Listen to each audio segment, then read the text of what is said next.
जब तक आपकी सरकार, आपकी पार्टी, आपका झंडा, आपका नारा जब तक नहीं बनेगा तब तक ये सबका विकास नहीं हो सकता। तथागत भगवान बुद्ध को नमन करते हुए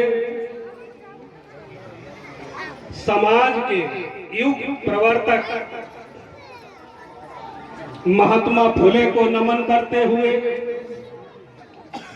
शिक्षा की देवी कही जाने वाली प्रथम शिक्षिका सावित्रीबाई फुले को नमन करता हूं। संविधान के रचयिता बाबा भीमराव अंबेडकर को नमन करता हूं। आपने बहुत से धर्म देखे होंगे। अगर किसी धर्म में अगर विश्व गुरु का दर्जा अगर किसी को दिया जाता हो तो मुझे उसका नाम बता दीजिए। तो आज ऐसे विश्व गुरु तथागत भगवान बुद्ध की यहां कथा हो रही है। जैसा कि आप सभी लोगों को मालूम है कि हमारे तथागत भगवान बुद्ध ने बैसाखी पूर्णिमा के दिन जन्म लिया था लुम्बिनी में, और बैसाखी पूर्णिमा के दिन बोध गया में ज्ञान प्राप्त किया था, और बैसाखी पूर्णिमा के ही दिन भगवान बुद्ध जी का परिनिर्वाण हुआ था। ऐसी अगर किसी तीनों विध किसी भी महापुरुष में हो तो उसका नाम बता दीजिए। ऐसी तीनों विध किसी महापुरुष में अभी तक नहीं होंगी जो आपके ये विश्व गुरु उनकी ये तीन विधि है एक ही साथ हुई बुद्ध पूर्णिमा के दिन। ये बहुत अच्छी बात है कि हमारे तथागत भगवान बुद्ध ने इस हमारी धरती पे जन्म लिया, भारत में जन्म लिया है। विशेषकर से हमारे इस उत्तर प्रदेश में जाकर के भगवान बुद्ध ने जन्म लिया है, तो ये हमारे लिए बहुत गौरव की बात है। हम आप लोगों से पूछता हूं कि जिस धरती पे भगवान बुद्ध ने जन्म लिया है, जिस देश में भगवान बुद्ध ने जन्म लिया है, तो आप आकलन करके बताइए कि हम लोग कितने बुद्धिवादी हैं, हम लोग कितने बुद्धिस्ट हैं। और आज हमारी अन्य विदेशों की अगर तुलना देखें, अरे उन 56 कंट्रियों की तुलना देखें तो वो पूरे 56 कंट्री पूरे बुद्धिस्टमय हैं। क्या आप बुद्धिस्टमय हैं? नहीं है। और जबकि आपको होना चाहिए। मुझे ये भी मालूम है कि आप लोग बुद्धिस्ट क्यों नहीं हुए, जबकि भगवान बुद्ध ने आज जन्म लिया है, उनकी कार्यस्थली सब यहीं पर है। आप अपना पूरा इतिहास उठा करके देखिए तो आपको पता लगेगा कि हमारा भारत ये बुद्धमय क्यों नहीं है। थोड़ा इतिहास पढ़ करके देखना चाहिए। हमारे सब नौजवान बच्चों और हमारी माताएं बहनें जरूर जानकारी करें कि आखिर ऐसा क्यों है। तो ये सब बहुत सी बातें हैं। जब पूरे विश्व में 56 कंट्रियों के जो लोग हैं हमारे भारत में आकर के और इस बुद्ध की धरती पे आ रहे हैं, ये सबको मालूम है कि भगवान बुद्ध का कितना बड़ा स्थान है। जैसा कि अभी हमारे मोहन बौद्ध जी कह रहे थे कि भगवान बुद्ध का एक रास्ता है, वो विज्ञान की ओर जाता है। अरे किसी आडंबर में कोई आडंबरी भाषा उसमें नहीं है, एक विज्ञान से रिलेटेड है। और विज्ञान जिस जिस देश में हुआ है उस देश ने काफी विकास किया है। आज बहुत से आप देखिए कि जो देश हमारे बुद्ध को माना है वो काफी आगे तक बढ़ चुके हैं। हमारे देश के प्रधानमंत्री विदेशों में जब जाते हैं तो वहां कहते क्या है, मैं बुद्ध की धरती से आया हूं। अरे उस टाइम पर भारत का नाम नहीं लेते हैं, तब कहते हैं कि मैं बुद्ध की धरती से आया हूं।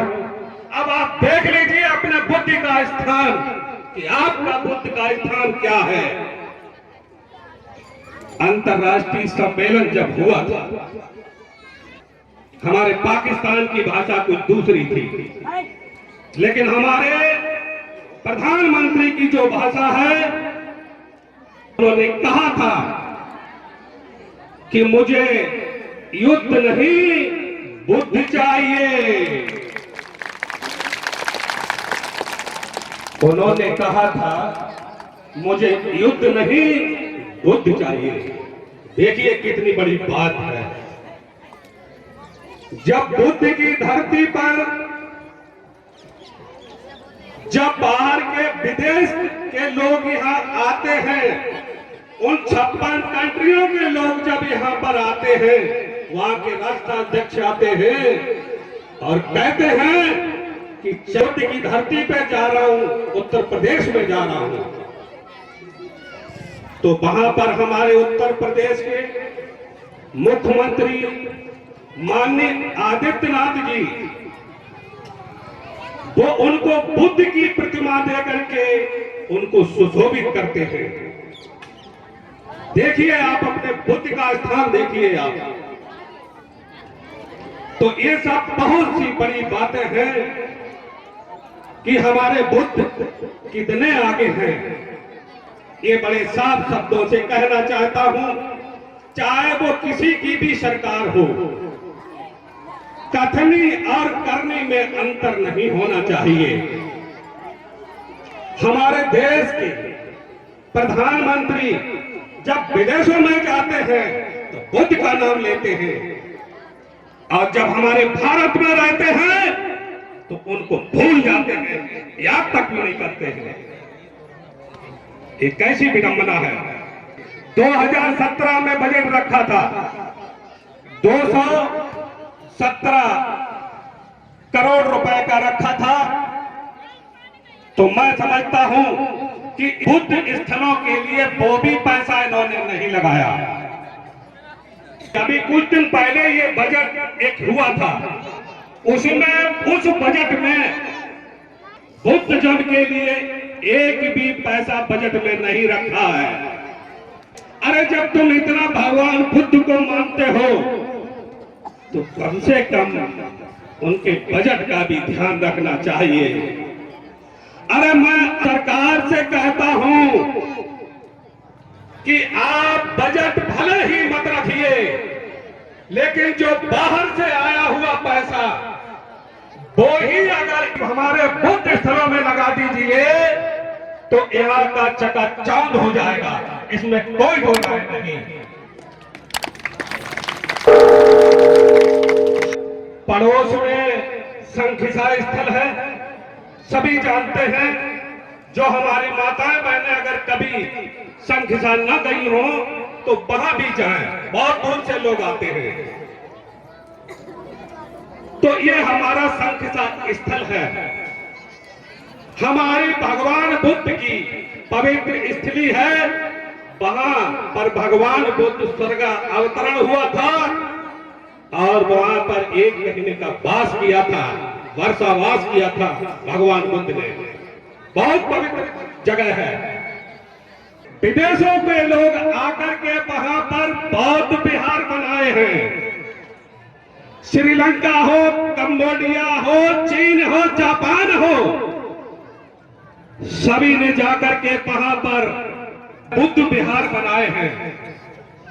अरे अब हमारा भारत तो बुद्धिस्ट है, हमारा भारत तो बुद्ध का देश है, बुद्ध की धरती है। मैं कहता हूं अपने उत्तर प्रदेश की सरकार से और उस भारत से मैं ये कहना चाहता हूं, चाहे वो श्रावस्ती हो, कुशीनगर हो, गया हो, सारनाथ हो, वहां पर आपका कौन सा बुद्ध विहार है उसका नाम बता दीजिए। कहने के लिए तो आप बुद्ध की धरती से जब नमन करते हो, बुद्ध की धरती आप विदेशों में तो फेमस करते हो, उसके नाम से आपका सम्मान होता है। और यहाँ पर देखिए तो एक भी अगर बुद्ध विहार हो हमारे भारत के नाम से, हमारे उत्तर प्रदेश का नाम से, उसका मुझे नाम बता दीजिए। यह है हमारा देश। लेकिन ये मैं आपके साफ शब्दों से कहता हूं कि मुझे नहीं लगता है नेताओं में ये कोई क्षमता हो। लोग श्रृंखला में भी आते हैं, अभी बुद्ध मेला लगेगा, बहुत से नेता आएंगे, बड़े बड़े वादे करके चले जाते हैं और फिर उसको भूल जाते हैं। इतने बड़े वादे करके एक ईंट तक नहीं लगी इस नाम पर। मैं तो ये दावे के साथ कहता हूं कि इन नेताओं में ये क्षमता नहीं है। जब तक आपकी सरकार, आपकी पार्टी, आपका झंडा, आपका नारा जब तक नहीं बनेगा, तब तक ये सबका विकास नहीं हो सकता। ये जो मैं कह रहा हूं ये बहुत जरूरी है, इसको ध्यान में रखना चाहिए। आज मैं इस भीड़ को यहाँ देख रहा हूँ, इससे पहले मैं जगह में गया था, वहां पर भी हमारी माताओं बहनों की शिकस्त बहुत अच्छी थी। इस बुद्ध कथा में भी मैं आज माताओं बहनों को देखता हूं तो ये मुझे बहुत अच्छा लग रहा है।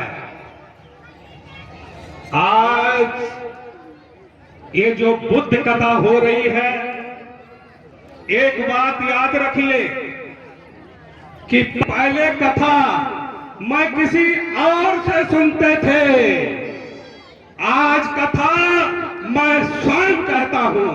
ये देखिए कितनी बड़ी बात है, अभी काफी बदलाव है।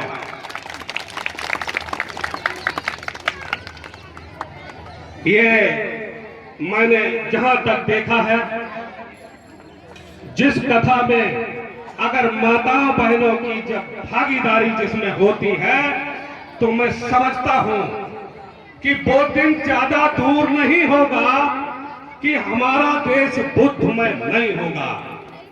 और इस कथा के माध्यम से मैं एक बात जरूर मैं कहना चाहता हूं कि कथा जो होती है वो सामूहिक होती है।